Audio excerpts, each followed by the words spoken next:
What's going on, everybody? My name is Nettie16, and welcome back to another episode of Let's Play Spongebob Squarepants Battle for Bikini Bottom. In the last episode, we finished out Spongebob's dream, completing Mr. Krabs and Patrick's dream, even though Patrick's dream was just walking up and hitting the R button, but we still completed it nonetheless. And in this episode, we are going to be collecting every last thing we have to collect before the final boss, which includes 8 socks and 10 more golden spatulas.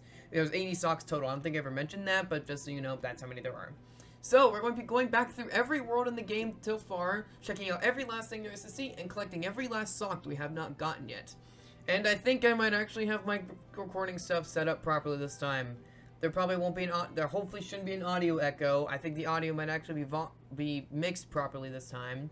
And I think my capture card is functioning, doesn't look like it's skipping at all. And I think I might actually have a watchable video this time.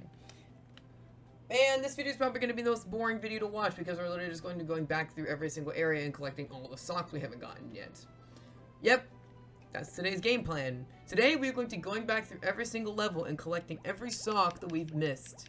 So every time in a level I've said, we'll go back and get it later, well, later is right now. So we're going to be going through every world in order. We're going to go through every world in order, collecting every last sock we have left to see. And there's also 2 separate spatulas we haven't gotten from Mr. Krabs yet that we're going to have to buy today. We have to pay $6,500 for one and $7,500 for the other. So that's what the plan is today. So let's not waste any more time because we're going to have a lot to do today. First things first, we are off to Jellyfish Fields. Specifically, I actually have a piece of paper with all the socks we need to get written down on them. So I guess, hooray for technology. Alright, so first things first. Let me see if I can find where this is. We are off to Spelunking, I guess? Man, it feels weird to be back in this level. When was the last time we were back here? When we got the cruise bubble and got that one sock? That was, what, episode 21, I think, after we beat Robo Patrick. Anyway, don't go to Spelunking, go to Cowabungie, and then just come back up here. So the sock, I cannot believe I missed this one, because this one's actually, it's a well-hidden sock, and this one's actually, I actually kind of like this one. So right here, this is where you'd split off and go that way on top of Jellyfish Rock to get the sock from there. And this is also where you split it to go up here, where you get top of the hill. So, jump on this one and jump up here. There's a platform up here that I forgot to show, and there's this line of floating tikis, and that's where your sock is right up there. Like I said, I can't believe I didn't think to show that one, because I'm pretty sure I actually remembered where that was. But, whatever. It's really weird. It's just gonna be kind of fun going back and, going back and seeing all these old levels again, you know, getting kind of nostalgic for a game that we've been Let's Playing for like 2 months. This brings tears to my eyes. Anyway, so that is 13 out of 14 socks in Jellyfish Fields. There's only one more left to get, and for that, we are heading into Spelunking. This time we're actually going Spelunking.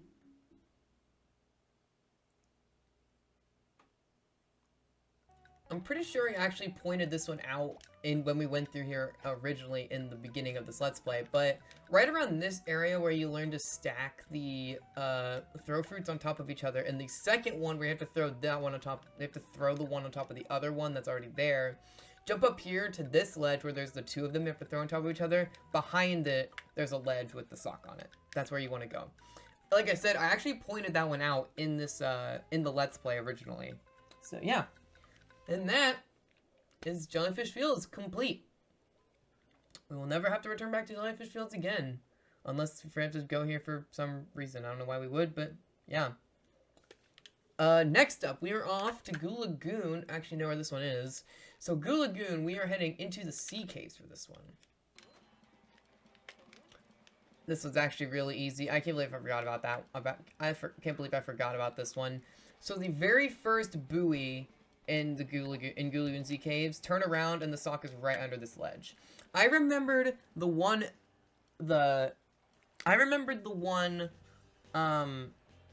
the end with the freeze fruit, and I remembered the one up there on that ledge that you have to jump across the floating tikis for. But I didn't remember that one. That one's so easy. How could I forget?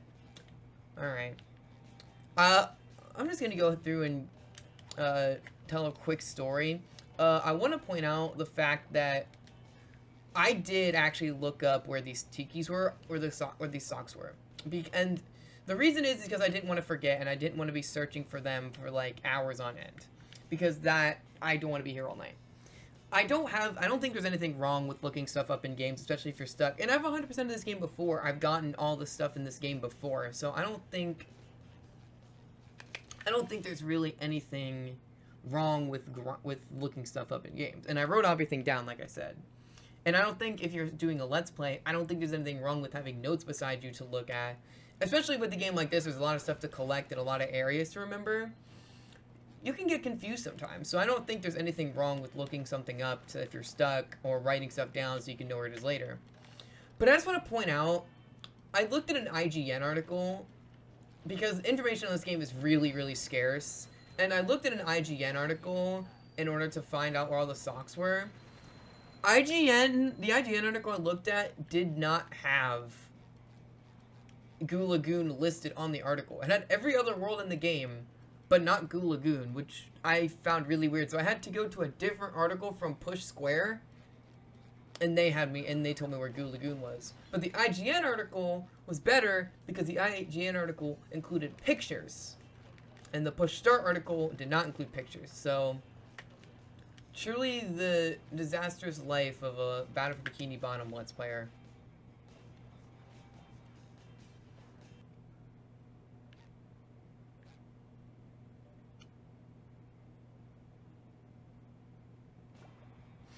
Up next, we are off to not Goo Lagoon, King of the Castle.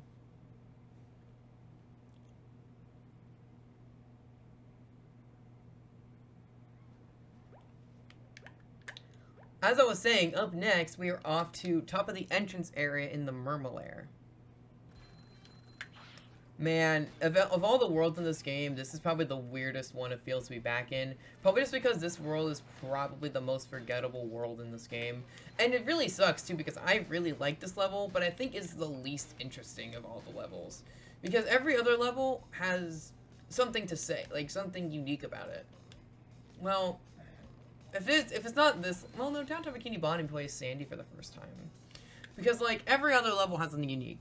SpongeBob's Dream is SpongeBob's Dream. Dutchman's is my favorite one in the game. Jellyfish Shields is tutorial. Goo Lagoon has the pier. You play Sandy in Downtown. Sand Mountain is Sand Mountain. Kelp Forest sucks, but it's unique because it sucks. And Rock Bottom is the same way.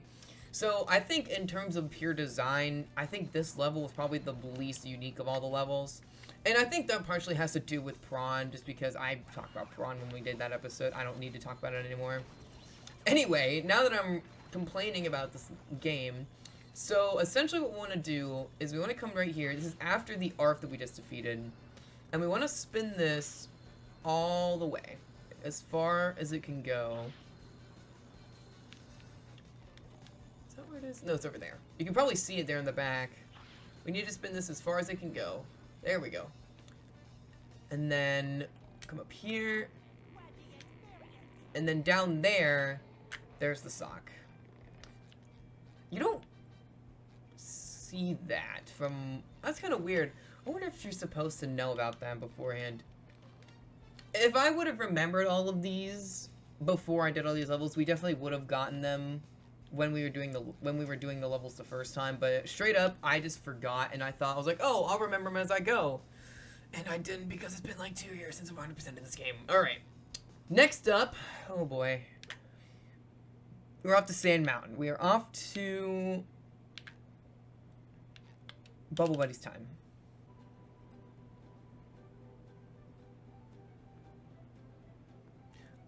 I actually leave for Florida next week, and I'm going to go to the beach. I wonder if you can make a snowman out of the beach, and if you can't, this will be their punishment. Alright.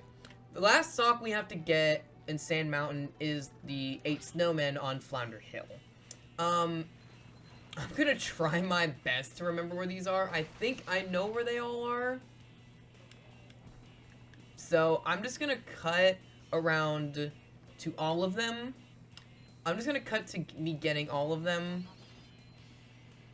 And just, yeah. So I'll see you at the end of this. Oh, real quick, I think I should mention, um, once you hit that checkpoint, if you fall off, you must get all 8 snowmen again. You must get all 8 snowmen, again. Because you can only, uh, because there are those, oh, good God. Because there are those ones at the beginning that you must get. So, once you pass that, well, you're about to see it anyways.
Don't tell me.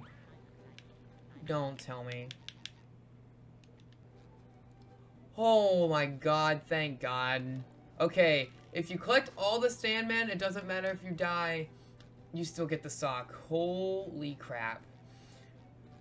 Oh, that sucks. That's probably my least favorite sock in the entire game. That sock sucks. It makes it so much worse that you have to do the slide twice minimum because the ones are on different paths. I think it would have been more interesting if there were 8 Sandmen throughout the entire level that you had to hit, and that was what got you the sock at the end. If nothing else, though, at least you get to listen to the entirety of the slide song while doing that, which is very good, and there's some really good guitar work. Our Last Night or Family Jewels, please do a cover of that. Anyway, Sand Mountain is done. And we no longer have to think about the Sandmen ever again. Those things are going to live in my nightmares. Next up, we are off to the Kelp Forest.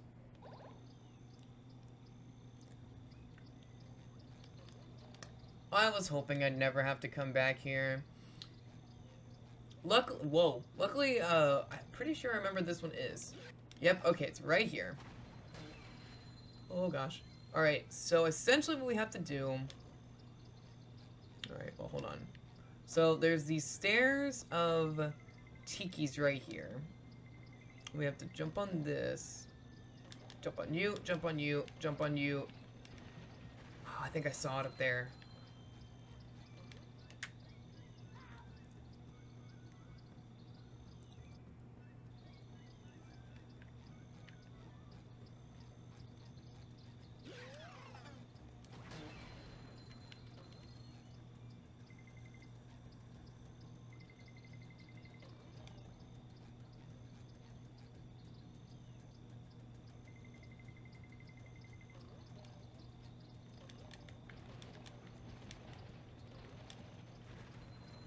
Oh, crap. I already got this one.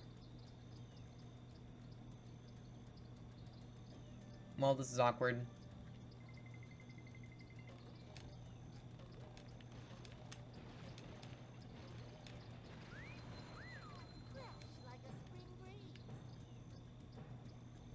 Never mind, I didn't get this one. I forgot the other platform was up here.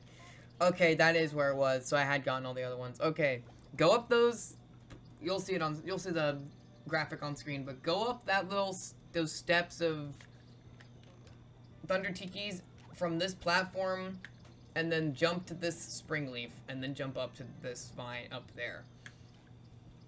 Okay. Now, let's exit from the low and go right to the high. I never have to think about you, Kelp Forest. You suck, and I hate you. Goodbye. We are off to the Flying Dutchman's graveyard. We're going to... top of the stack of ships. So, supposedly... it is after this section of Swinger Hooks right here. If my research and my memory serves me correct. Which, why would IGN ever lie to me? Oh, okay, I know, I remember exactly where it is. It's literally inside the ship. Yep, that's it. It's inside the ship. And then you can just jump over here, just like normal. That's it. I can't believe I forgot about that was there. Well, that's everything in Flying Dutchman's graveyard. We never have to come back here ever again, unfortunately, because it's my favorite level in the game, and you only took 3 videos to complete, and they weren't even good because the audio was messed up. Oh, Sandy about to hit the whip right there. Off to our final location, SpongeBob's Dream. We are heading into Slide-In Texas style. Actually, no, we're heading to Swingers Ahoy. Change my mind. So, once again, if my research and my memory serves me correctly, after coming out of Swingers Ahoy, we're gonna jump back on the path. Whoa. I think we need to, do we need to get on this path? Or is it the other? Oh no, it's this one. Okay, we need to look for a swinger hook. But I don't remember where it is. Oh, okay, it's up there, it's up there. Nope. Alright. This is a tough, tight jump to make. Basically just mash the X button while you're holding glide, and you'll grab it. So after coming up here on this... Ooh, there we go. After coming up there, on that path, that's where the sock is, and that takes you back through the cowhead from the bottom path.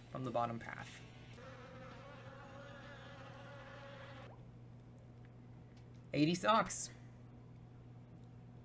That's it. Scrolling through all the levels, everything is complete. Every single level has 100% completion. Now, there's only one thing left to do.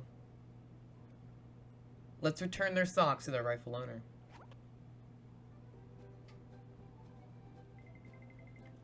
Why you need 40 pairs of socks, Patrick, is beyond me when you don't wear shoes. Wow, SpongeBob, you found some. Now they're back home, safe where they belong.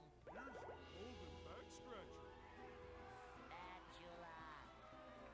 I don't speak Italian. They had to throw I don't speak Italian in this game somewhere. So for the rest of these, I'm just going to mash through them because we've already seen the dialogue, it's the same animation, and we don't need to see it again. So you might be asking, after all of this that we've went through, what do I think of the sock mechanic? What is my personal opinion of the sock mechanic?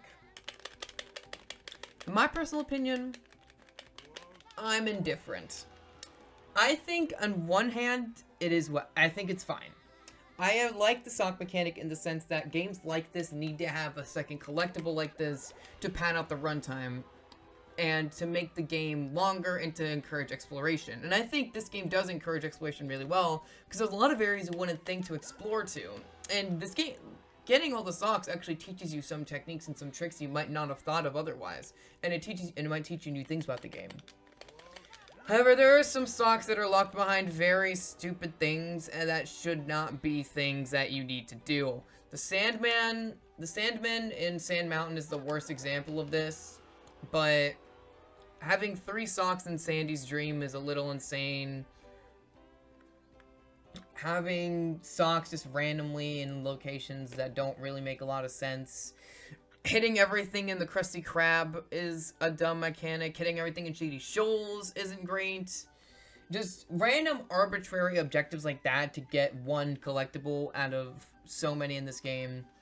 I personally don't really think that those socks are well designed, and I think they could have done better with those. I think the game would have been fine if it kept... I think keeping a majority, if not all, of the in-game levels socks in there would be fine, and adding 10 more spatulas to the, or adding another spatula or two to the mix to balance things out. I think all of that would have been a much better substitute than what we actually got. Because I don't hate the sock mechanic, I just think a lot of them are locked behind very arbitrary things that don't really need to exist, and they can just, a lot of them could just be more annoying and time consuming than actually fun to explore. Some of them are fun to explore and find, but a lot of them aren't. So, do you want that quality crafted? We still have one more thing left to do. 97 spatulas, but we need 98 to get 100% before we go into the Chum Bucket Lab. So, we need to grind up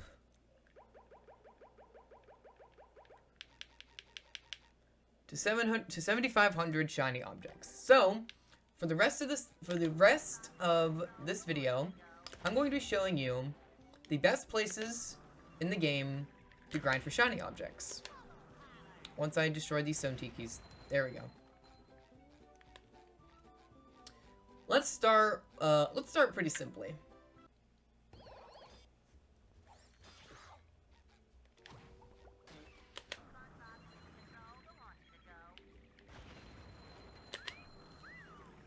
Tiki's Go Boom in downtown Bikini Bottom is a very good starter area to grind for shiny objects. Especially now that you have the cruise bubble, it is very easy to just use the cruise bubble on all the towers. You can just use the cruise bubble on all the towers, and you'll have the same effect every single time you do it. And you can just pause menu, warp back out, and go right back into the same level, and all the tikis respawn. That goes for every single spatula in the game. So if you ever want to respawn, tikis or anything else in the game, all you have to do is just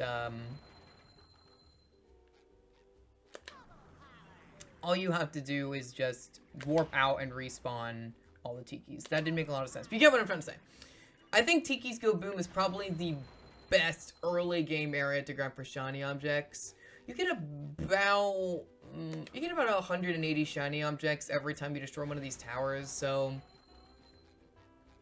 it's definitely not anything too bad, so it definitely could be a lot worse than it actually is. If you're wondering, I don't think Jellyfish Fields really has a ton of great areas to grind for shiny objects. Maybe the first slide before you go into St. Patrick, because it has the huge wall of tikis at the end. But I mean, there isn't, like, you're not getting special tikis with that at all, so there isn't really anything that exciting there that you're really gonna get. Furthermore, in downtown Bikini Bottom, the Sea Needle grants us with fanfare every time we enter. So yes, every time you exit and re-enter the Sea Needle, the tikis respawn, so you can smash all the tikis in the Sea Needle, and you can get shiny objects this way as well if you so choose to do that as well. I have no idea how many times I just said as well. This area right here, before you enter the sea caves, is also a very good area to grind for shiny objects. Not only do you have this tower up here that has all kinds of, that has a huge pile of tikis on top of it. If I can hit it. The top of the sandcastle has a very large pile. Is pile the right word? has a very large pile of tikis on top of it. So you can just use the crucible to hit those and then destroy this line of tikis down here as well. I don't really think there isn't much use in destroying them all together because you get a super ultra mega monster combo just from destroying this tower up here anyways. So don't really worry about doing what I just did to try to speed up and get the combo. But from destroying all of this, you get a lot of shiny objects for this actually. You get about 200 just from destroying that line right there, but just from doing this big pile up here,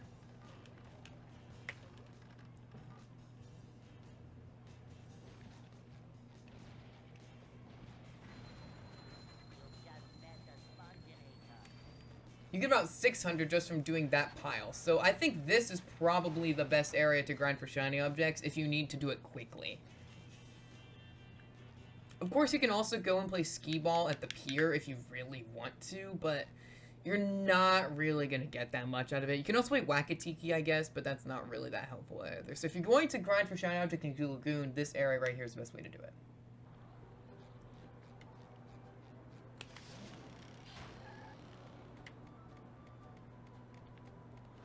Of course, all these slopes on Sand Mountain are also very good at getting shiny objects in their own way. All of these have a lot of different areas where you can get shiny objects on them. They have a lot of tikis on them, a lot of big piles, big sections of tikis as well. So just do each of these slopes one or two times each, and you should be able to get a lot of shiny objects from this, if you so choose to do it this way. I never mentioned this, but any ambush level, any levels that starts off with this, respawns anytime you beat it. Another really good place to grind for shiny objects is Krabby Patty platforms, or Mr. Krabs' Dream. This level has 2 separate robots that give you purple shiny objects upon defeat, and so if you wanted to, you could just sit here and grind them basically all day. And it's very helpful for getting shiny objects if you so wish to do it this way.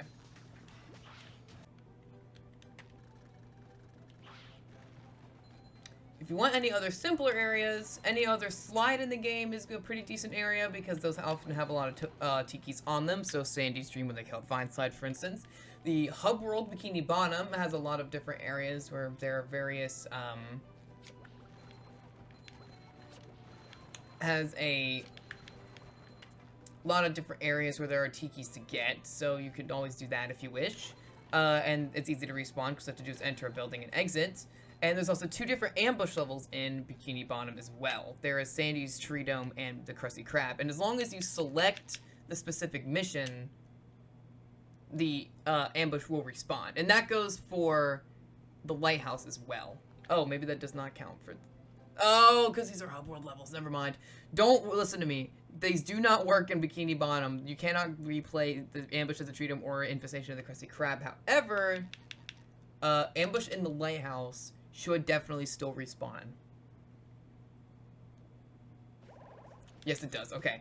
Ambush the Lighthouse still does respawn if you are, if you wish to replay this in order to get shiny objects as well.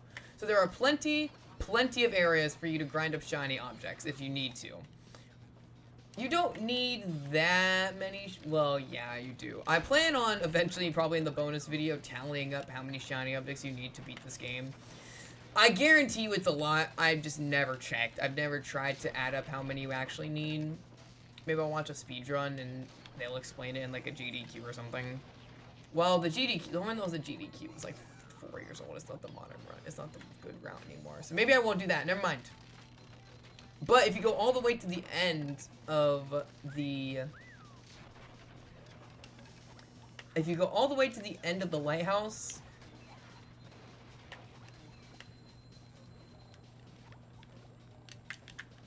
There is, the last area has this. Basically, you just drop that there.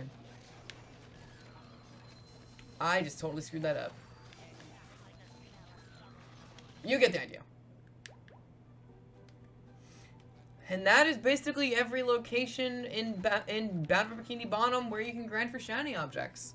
That is also every single stock location of the game and every single spatula in the Battle for Bikini Bottom. As you can see, everything is clear. we have officially obtained every possible thing in this game. Just like I promised at the beginning of this Let's Play, back in March when I started this, and it's July. Listen, college is hard, okay? Back when I started this Let's Play and I promised I'd get everything, it's finally come to fruition. We only have one thing left to do with over 7,500 shiny objects. Let's go find Mr. Krabs. I don't really know why I need to tell you this, but these 3 different areas, Bikini Bottom, actually have different names. That area down there where SpongeBob, Patrick, and Squidward live is called Conch Street, or Kong Street if you live in Florida Keys. The area with Sandy and the Shady Shoals and the police station is North Conch, or Upper Conch Street. And this area down here is Bottom Feeder Lane. Even though this is all one street, so I don't know how they're different street names. But, whatever. That's a little small detail in this game that they didn't really have to include that I decided to tell you anyways. In case you were curious, and if you didn't know this, SpongeBob's address is 124 Conch Street. And that is everything. Every single spatula, every single stock, every place to grind for shiny objects, and every last detail in Battle for Bikini Bottom that I'm pretty sure, except for the bonus episode, I have yet to show or talk about. Holy crap, this episode is almost an hour long, and I have to edit this. Probably Wednesday. But, that's all there is to it. There's physically nothing else left for me to show. As much as I hate to admit it, we're almost done. There's only one thing left to do.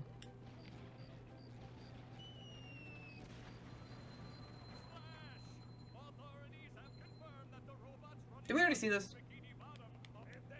Yes, we did. Okay. 75 golden spatulas to enter the Chum Bucket Lab. We have 98. With 98 spatulas under our name, or in our pockets, or under the pocket in our tie, or wherever SpongeBob decides to keep them. Only one place left to go. Next time on Let's Play SpongeBob SquarePants Battle for Bikini Bottom, we see what's behind these doors and see if we can't finally put a stop to the robot menace. If you like this part, please like, comment, and subscribe for more content. And I'll see you guys then. Peace out.